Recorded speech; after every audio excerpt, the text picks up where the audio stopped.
Could Israel get away with it without the U.S.? Not at all. In the 1970s, Israel made a fateful decision. It had to choose between expansion and security. In the early 70s, the Arab states, Egypt, Syria, Jordan, the three neighboring Arab states, were looking for a way to end the conflict.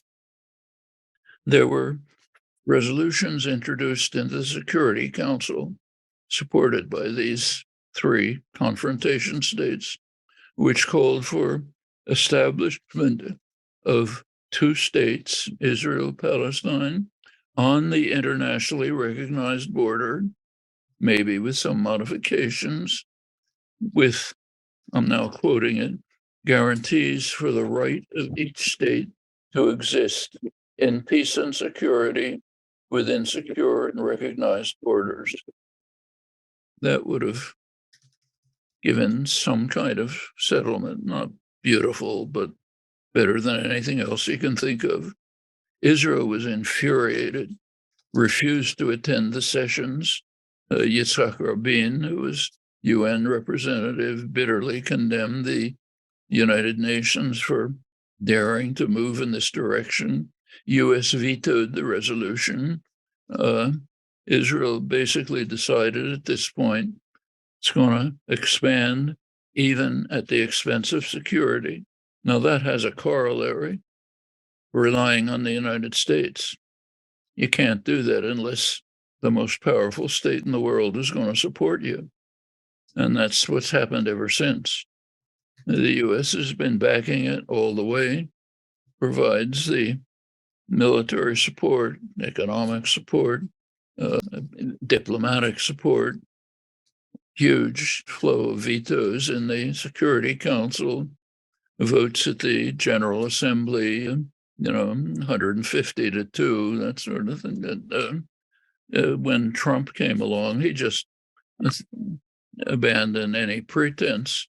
Israel had annexed the Golan Heights in violation of Security Council orders, annexed what's called Jerusalem, which is in fact 5 times as big as Jerusalem ever was, including Palestinian villages, also against Security Council orders.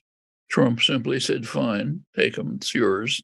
Trump decided to punish the Palestinians by removing the small amount of aid that the U.S. was giving, humanitarian aid, because the Palestinians weren't grateful enough to him for selling them totally down the river. And that's the Trump administration. Biden's essentially continued pretty much with it, softened some of the edges. That's been what Israel's doing is perfectly plain. It's been obvious for 50 years, constructing a kind of greater Israel, which keeps Gaza in its current state, takes everything that's of value in the West Bank and integrates them into Israel. So take over the Jordan Valley, kick out the population on one or another pretext. It's about a third of the arable land, imprisons the rest, vastly expanded Jerusalem, taking in Palestinian villages, towns to the east like Ma'ale Adumim, Ariel, Kdumim, each of them basically bisects the livable part of what remains, integrate all of this into subsidized housing and nice suburbs in Ma'ale Adumim. You can live in a subsidized villa there and get to your job in Tel Aviv and Haifa, Jerusalem, on a super highway in which you never even see a Palestinian because they're not allowed. The Palestinian population concentrations are excluded. Israel doesn't want them.